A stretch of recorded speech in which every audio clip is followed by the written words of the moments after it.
आज हम देखेंगे भिन्न की तुलना पर आधारित प्रश्न। भिन्न क्या होते हैं? P बटा Q के फॉर्म में जो कोई संख्या यदि आपको दी गई है तो भिन्न कहलाती है। P वाला भाग कौन सा? ऊपर वाला मतलब अंश कहलाता है, अंश, और नीचे वाला हर कहलाता है। ठीक है, इन पे आधारित अपन सवाल देखेंगे। बहुत आसान सवाल होते हैं, इनमें तुलना करना पड़ता है कि ये बताओ ये संख्या दी है 5/13, 3/13, 7/13, 9/13, इनमें बड़ी कौन सी है और छोटी कौन सी है? इन संख्याओं में क्या होता है? कुछ खास नहीं है।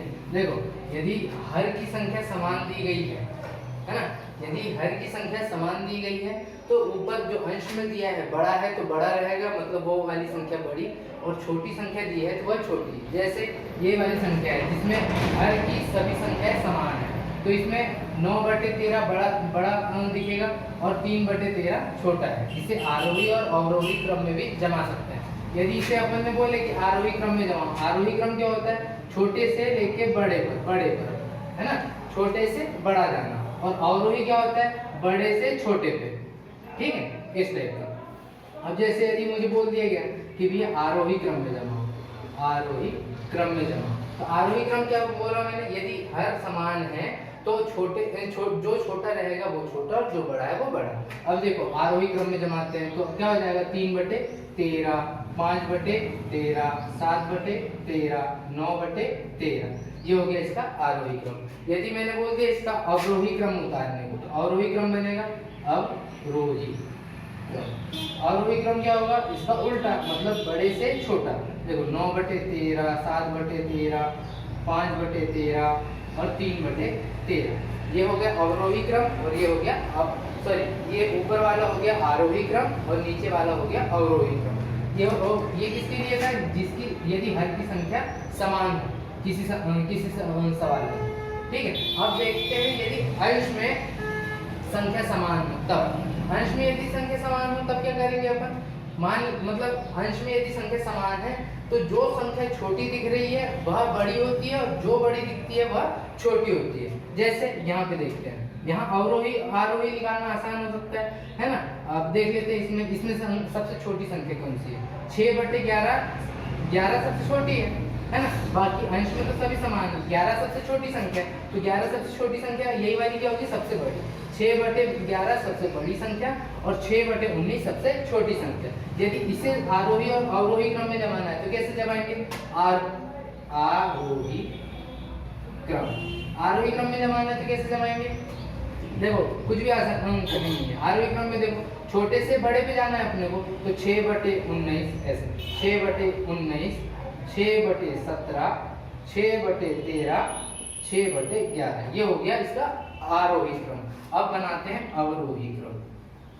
अवरोही क्रम में क्या होता है? उल्टा हो जाएगा, 6/11, 6/13, 6/17, 6/19, ये हो गया इसका अवरोही क्रम, है ना। अब इसमें दो समझ में आ गए, है ना। अगर इसी टाइप के 2-4 सवाल करोगे जिसमें हर समान हो और जिसमें अंश समान हो तो आपसे अगले वाले जो सवाल रहेंगे वो आसानी से बन जाएंगे, है ना।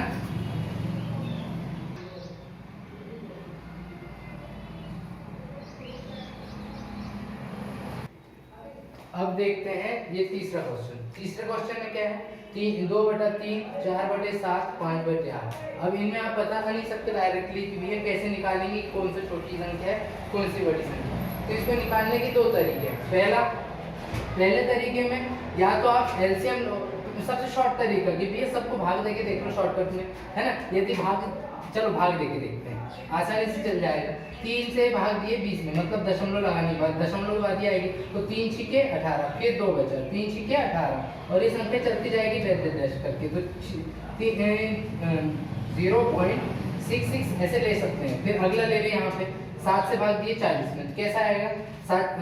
40, मतलब 0 यहाँ 0 कर दो, तो 7×5 बचा यहाँ पे 5, 7 49, फिर बचा 1, तो ऐसे ही चलते जाएगा।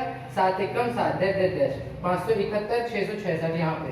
अब इधर भाग देके देख लेते हैं, तो 8 में 5 से दिए तो कितना आ जाएगा? 0.0, यहाँ 0 ले लिए दशमलव का, तो 8 छिके 48, बचा 2, 8 दूनी 16, बचा यहाँ पे फिर से 4, फिर से देखना है, 8 छीके 48 बचा 2, 8 दूनी 16 बचा यहाँ पे 4, फिर 0 दिया, 8 पंचे 40। देखो कौन सी अब समझ में आ रही, सबसे छोटी संख्या ये बीच वाली, मतलब यदि इसे आरोही क्रम में जमाते हैं, आरोही क्रम में जमाने पर तो सबसे छोटी संख्या कौन सी है, 4/7। उससे थोड़ी बड़ी संख्या देखो 625 बड़ी है, 666, 625 बड़ी है, तो अगली संख्या आ जाएगी 5/8।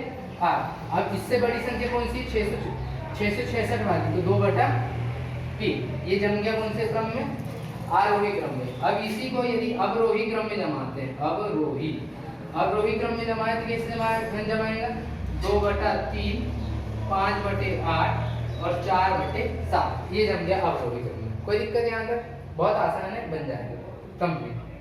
इसके बाद देखते हैं यहाँ पर चौथा वाला भी इसी तरीके का है।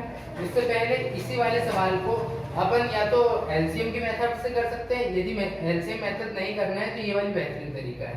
ठीक है, ये 3 तरीके बता दिए मैंने। अंश, हर में संख्या समान, अंश में संख्या समान और भाग देने वाली। ठीक है, अब यदि एलसीएम से करेंगे तो थोड़ा लंबा जा सकता है, क्योंकि एलसीएम में आपको काटने में दिक्कत होती है, तो उससे बेहतर है कि सभी को इसी तरीके से सवाल हल करना है। जैसे इसको भी भाग वाली विधि से करते हैं। जैसे देखो 5 से 20 इसको भाग तो कैसा आ जाएगा, 0.5, 5 छीके 30, 5 छीके 30, इधर 9 से 0, यहाँ 9 चौक 36, 0.4 आ जाएगा, इधर 0 लगा देते हैं, 0.4। ठीक है, तो 7 दूनी 14 बचा यहाँ पे 6, 7 8 56, 28। और यदि ऐसे सिंपल देखा जाए, 0 लगाते हैं, क्या आएगा, 0 नहीं, यहाँ पे देखते हैं, 5 छीके 30, ये मतलब 0 यहाँ पे लग जाएगा, कोई दिक्कत नहीं। 9 चौक 36 बचा, फिर 4, 9 चौक 36। तो देखो यहाँ समझ में आ जाता है कि भैया सबसे बड़ी संख्या कौन सी है, सबसे बड़ी संख्या 60 वाली है, मतलब 0.60, मतलब 3 अवरोही में जमाते हैं इसको। अवरोही में क्या हो जाएगी, 3/5। उसके बाद कौन सी आ जाएगी, 44, मतलब 4/9। उसके बाद कौन सी आ जाएगी, 2/7। ये हो गई अवरोही क्रम वाली। यदि इसी को मैं आरोही क्रम में जमाऊं तो कैसा आ जाएगा, 2/7, 4/9 और 3/5। ये कौन से क्रम में है, आरोही। इतना बहुत आसान तरीके के 4 सवाल है, आपसे बन जाएंगे, उम्मीद करते हैं। यदि नहीं बनेंगे तो आप कमेंट कर सकते हैं। धन्यवाद।